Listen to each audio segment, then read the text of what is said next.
ఓం శ్రీ సాయి భగవతి జ్యోతిష్యాలయం నెంబర్ 1 వశీకరణ specialist Kerala tantric గురువు గారు పవన్ నంబూదిరి గారు. కేరళ నుంచే నేరుగా పరిష్కారం లభించును. స్త్రీ పురుష వశీకరణం, ప్రేమించి మోసపోవడం, భార్యాభర్తల సమస్యలు, ఎటువంటి సమస్యలైనా సరే 24 గంటల్లో పరిష్కారం లభించును.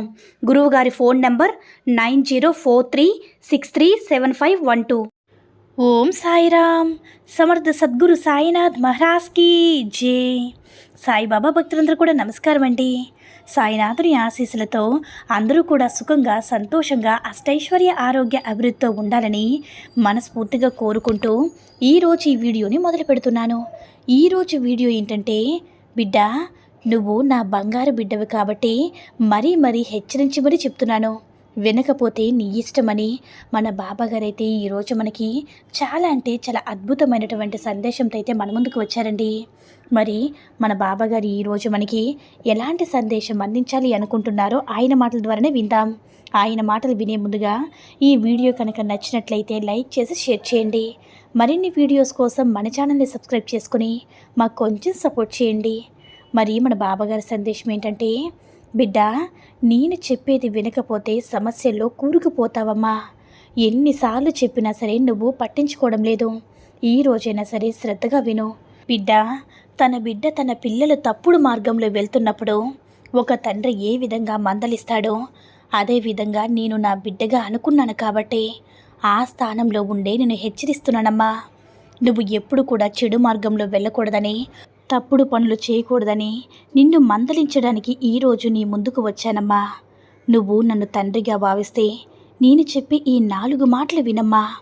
నీకు ఏ సమస్య వచ్చినా, ఏ బాధ కలిగినా ఎప్పుడు కూడా నన్ను తలుచుకుంటూ ఉండు అని ప్రతిసారి నీకు గుర్తు చేస్తూనే ఉన్నాను కదా. నీ మంచి చెడులన్నీ కూడా నేను చూసుకుంటాను. తెలిసి ఎందుకమ్మా అంత నిరాశ చెందుతూ అసహనానికి గురవుతూ ఉన్నావు? ఎప్పుడు నీ గురించి నా బాధంతా. నువ్వు ఎప్పుడు కూడా లేనిపోని ఆలోచనతో సతమతమవుతూ ఉంటే, ఎప్పుడు దిగులు పడుతూ కృంగిపోతూ నీ ఆరోగ్యాన్ని సైతం పట్టించుకోకుండా ఉంటే ఎలా చెప్పు? ఇలాంటి ఆనందాలు లేక ఎంతో బాధకరమైన జీవితాన్ని గడిపిన రోజులు చాలానే ఉన్నాయి కదా. నీ తండ్రిగా అనునిత్యం కూడా ఎంతో ధైర్యాన్ని ఇస్తున్నాను. నా సందేశాలు ఎన్ని పంపిస్తూ ఉన్నా కూడా మరి ఏం చేస్తున్నావు చెప్పు బిడ్డ? నేను చెప్పిన మాటల ద్వారా కాసేపు మాత్రమే ధైర్యాన్ని కలిగి ఉంటున్నావు. నా మంచి చెడులు నా బాబా తండ్రి చూసుకుంటాడులే అని అనుకుంటున్నావు. కానీ కాసేపు తర్వాత మళ్ళీ మొదటికే వచ్చేస్తున్నావు బిడ్డ. మళ్ళీ అదే ఆలోచనలు, అవే నిరాశ. ఒకటి చెప్తాను విను. నువ్వు నా మీద పెట్టుకున్న నమ్మకానికి, నా మీద పెట్టుకున్న విశ్వాసానికి నేను ఒమ్ము చేయకపోయినా నీ మంచి చెడ్ల గురించి నాకు అన్నీ తెలుస్తాయి. నువ్వు నన్ను పదే ప్రాధేయపడాల్సిన అవసరం లేదమ్మా. నీ గురించి నాకు గుర్తు చేయాల్సిన అవసరం లేదు బిడ్డ. నీ గురించి నాకు బాగా తెలుసు. నువ్వు నా మీద ఎంత ప్రేమ, ఆప్యాయత, అనురాగం చూపిస్తూ ఉన్నావో అంత ప్రేమ, అనురాగం నీ మీద కూడా నాకు ఉంటుంది. ఒక కార్యాన్ని తలపెట్టావు, ఆ కార్యం సజావుగా సాగడం లేదని నిరాశ చెందుతూ ఉన్నావు. అపనమ్మకంతో ఏ కార్యం కూడా తలపెట్టవద్దు బిడ్డ. నీకు ఆ కార్యం మీద నమ్మకం ఉంటేనే ఆ పనిని నువ్వు మొదలు పెట్టాలి. నమ్మకం లేకుండా నువ్వు ఏ పని కూడా మొదలు పెట్టవద్దు. ఏ పనిలో అయినా సరే నువ్వు ఏ విధంగా ఆలోచిస్తూ ఉంటావో ఫలితం కూడా అలానే ఉంటుందమ్మా. ఏదైనా సరే నిన్ను సాధిస్తానని నమ్మకంతో ప్రయత్నం చేయి ఉండు.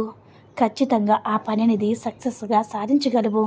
కానీ ఆ పని జరుగుతుందో జరగదని అనుమానంతో ముందుకు అడిగేస్తే ఎప్పుడు కూడా సాధించలేవు బిడ్డ. రోజులు అవన్నీ కూడా ఒకేలా ఉండవు కదా. సమస్యలనేవి వస్తూ ఉంటాయి, పోతూ ఉంటాయి. కానీ మనం మాత్రం దృఢ సంకల్పంతో ఉండాలి. ఎప్పుడు కూడా ధైర్యాన్ని మాత్రం వదలకూడదమ్మా. సమస్య వచ్చిందని కృంగిపోకూడదు. దాని పరిష్కారం కోసం వెతకాలి. అప్పుడు మాత్రమే ఆ సమస్యను నువ్వు సాధించగలవు బిడ్డ. నువ్వు ఎప్పటి నుంచో బాధపడుతున్న ఈ సమస్యకు పరిష్కారం అందుతుంది. ఈ రోజు నుంచి నీ జీవితం సంతోషంగా, ఆనందంగా, ఉత్సాహంగా ఉండబోతుందమ్మా. దానికోసం నేను అన్ని ఏర్పాట్లు కూడా చేసేసాను.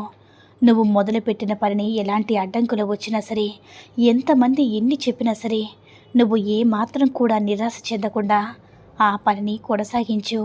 ఎలాంటి పరిస్థితుల్లో కూడా నిర్లక్ష్యం చేయవద్దు. ఇతరులతో కాస్త జాగ్రత్తగా ఉండు బిడ్డ. నీ మనసుకు ఆనందాన్ని కలిగించే ఒక శుభవార్తను చెప్తున్నాను. ఈ శుభవార్త కోసం ఎన్నో రోజుల నుంచి ఎదురు చూస్తూ ఉన్నావు కదా. అది కాసేపట్లో నీ మనసులోకి ప్రవేశిస్తుంది. నీకు కోపం వచ్చినప్పుడు నువ్వు మాట్లాడే మాట జాగ్రత్తగా మాట్లాడమ్మా. ఒకసారి మాట్లాడిన మాట తిరిగి రాదు. ఇతరుల మనసును ఎప్పుడు కూడా బాధ పెట్టకూడదు. సమస్య వచ్చినప్పుడు జాగ్రత్తగా ఆలోచించి నిర్ణయం తీసుకోవాలి.